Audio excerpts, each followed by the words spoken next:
What's going on, everyone? It is the Derf, and today I am bringing you what I think is a pretty comprehensive list of hand cannons that I believe are going to be used the most once the Edge of Fate drops on July 15th. Although, of course, I expect full debate in the comments and or the Discord channel on which ones I've selected and which ones I didn't. This list, I think, will benefit a lot of people out there who are wondering, what kind of hand cannons can I pair with some of these builds where I can mix and match and still be able to stun champions with them? Of course, if you do find anything helpful in this video, please consider liking and subscribing. Share this video with a guardian in need who might be wondering what hand cannons they should hold on to or maybe even pick up for the first time. And as always, my goal is to help as many people as possible. All right, everyone, hand cannons, let's go.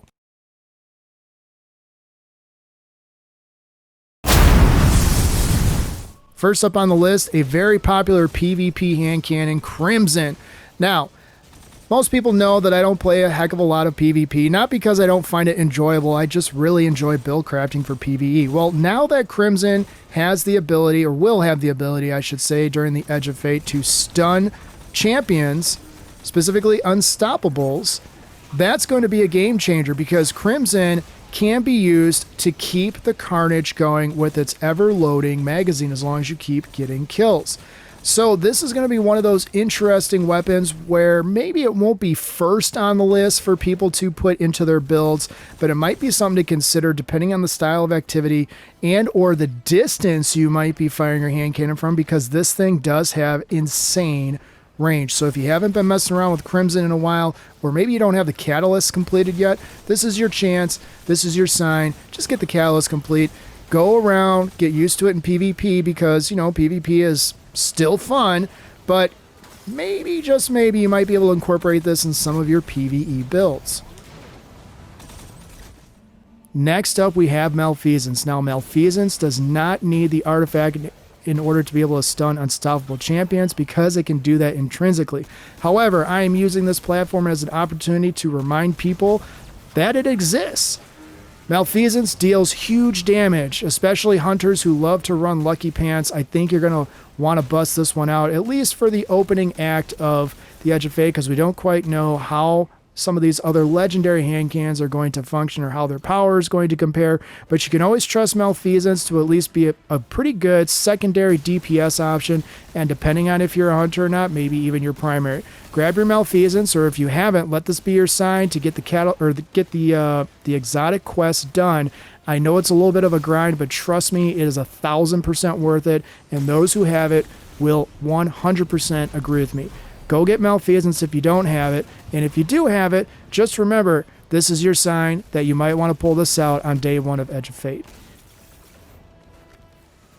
Next up is a hand cannon that I probably don't even need to tell you what it is because you're already seeing on the screen, and that is Thorn. Thorn, of course, Weapon of Sorrow. Those who love Necrotic Grips or Spirit of Necrotic on their exotic class item will know exactly why I am picking this as a weapon that you might want to have at your ready on day one of the Edge of Fate.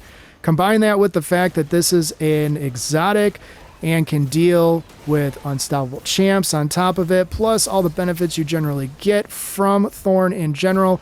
Now Thorn is going to be making a comeback thanks to its ability to stun champs, and I couldn't be more psyched about it. I have tried to find excuses to use Thorn even when hand cannons are not really in the meta. Well, guess what? In this season, I don't have to search for an excuse. The reasoning is right there. You can stun unstoppable champs with Thorn, so why would you ever not consider using it? But if you don't have Thorn, you don't know what you're missing out. Get Thorn, unshelf it, unlock it, and go have some fun. Next up, we have Midnight Coup, of course, from the Zavala Arsenal. Well, I call it the Zavala Arsenal. It's not. It's just from the Onslaught playlist inside of the Vanguard. You can get this rolled with Kinetic Tremors and add that to the fact that you can stun unstoppable champs with this. And now this weapon gets its limelight yet again. Of course, when it bursts onto the scene as a reprised new updated roll with new updated perks you could pick from and roll this thing with.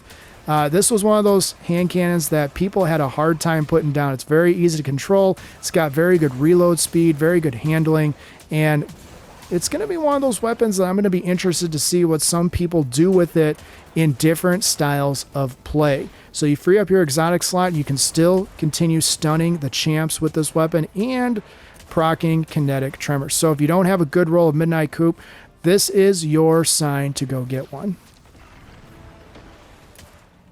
Next up, we got a hand cannon that you can probably already figure out what it is, and that is Bold Endings from the Pale Heart. One of my personal favorite hand cannons, and now that Stasis is going to get a little bit of love this season, and of course the stunning of Unstoppable Champs. Hand cannons, specifically like Bold Endings, where you get the Dealer's Choice perk, plus the ability to craft this sucker. I mean, what's not to love? It is a two-tapping, firing hand cannon that has the ability to roll with Headstone, so you have extremely good ad clear potential, which means you can take this thing into endgame activities with confidence. You're also going to be able to get your super back even quicker depending on which weapons you might pair in the energy and the heavy slots. I'm going to leave that one to your imagination, but rest assured I'm probably going to come out with a build with featuring this in the kinetic slot. So we're going to take a look and see just how powerful Bold Endings can be, because I think it's one of those weapons where you're going to at least consider, if you are a stasis lover, putting this weapon first in rotation. Next up, one of my personal favorite Void hand cannons, the Mahees. If you have not messed with Mahees recently, you need to go out there and get yourself acquainted. Mahees is going to be one of the most fun hand cannons, I think, during the Edge of Fate. And that's because now, not only is it like a hand cannon mini version of like a Graviton or like an age-old Bond, but the fact that with Dragonfly, you can seriously decimate a group of ads with virtually no effort. Add to that the fact that it's got infinite ammo, so stunning champs like the Unstoppable Champs you can stun with this weapon is going to put the icing on the cake. So if you haven't messed around with Mahees, or you don't think it's even very good, every time you get a roll of Mahees, make sure you check it. If you got something that's got Dragonfly, go take it for a whirl in your favorite strike and just tell me what you think of it. But I think it's well worth your effort. Next up, we have a hand cannon that a lot of Brave Arsenal fans are going to recognize right away, and that, of course, is Luna's Howl. This weapon can roll with Heal Clip as well as Incandescent, making this a very, very potentially potent weapon to use in endgame content. Now that we can stun Unstoppable Champs with hand cannons, Luna's Howl is going to get its spot back in the limelight, rightfully so, because it is extremely simple to use, and basically, I mean, even if you have terrible aim, this weapon is still easy to control. So, if you don't have a good roll of Luna's Howl, or you haven't been playing the Onslaught activity, or maybe you just want another one for your other characters, this is your sign to get back into the Onslaught activities before July 15th.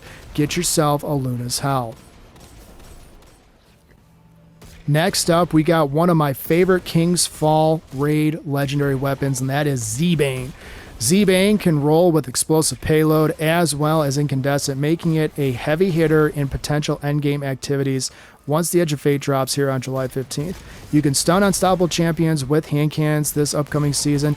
Add to that the fact that with a few clicks of a button or mouse or whatever platform that you use, you can level an entire battlefield and just spread Scorch everywhere. So if you haven't farmed King's Fall for Z-Bane, I highly encourage you to maybe hit up LFG, maybe some friends, your clan, or whatever, and just start grinding away so you get yourself a Z-Bane, because I'm telling you, once Solar starts kind of showcasing just how strong it's going to be this season, you're going to wish that you had this as opposed to its exotic older cousin, which is going to be up next in this video. Go get Z-Bane, craft it, and enjoy the heck out of it like I do. Last but not least, we have Sunshot. I mean, with that opening round of ignitions and solar explosions, do I really need to explain why Sunshot is going to be meta this season? Well, maybe this one right here. There you go. It is incredibly powerful exotic. If you haven't been messing with Sunshot in a while because you haven't been able to incorporate in builds because it doesn't stun any kinds of champs, well, guess what? Unstoppable champions, beware, as well as adds alike. This is a twofer with amazing ad clear ability, damage potential. It might only be a 140 hand cannon, but I think the damage potential and the ad clear ability and the fact that it can stun unstoppable champions more than makes up for its slightly slower than Malfeasance firing rate. Go dust off your Sunshot, have some fun, and then once Edge of Fate drops, have even more. So that is my tidy little list of hand cannons that I think are going to be beneficial to keep at your ready once the Edge of Fate drops on July 15th. Now, I will make one caveat. There is one hand cannon that I did not feature in this simply because I did not have the roll that I wanted to be able to show you guys, and that is Trust, which you can only obtain from Gambit. Trust is a 180 hand cannon that you can get that can roll with Incandescent. It's basically a solar version, kind of Malfeasance and a lesser strong, Sunshot or Bane, like what you see on the screen there. So if you are a fan of Gambit, there is a weapon in there you can start grinding for. Trust. Get yourself a good roll in that. Hit up Light GG so you can see what that best roll is or what might be the best role for you personally, and you can use that as well as some of the other solar options. But anyways, I just wanted to give that one off. I didn't have the role that I wanted, even though I've been trying to get it. So if you did find anything helpful in this video, please consider liking and subscribing. If you know a guardian out there who could benefit from this video on what to do with their hand cannons, please share this video with them or send them my way. My goal is to help as many people as possible. As always, if you guys are looking for a non-toxic gaming community, make sure you hop into my Discord because it's booming with a lot of activities and some really great-hearted people. All right, everyone. I will see you next time. Take care.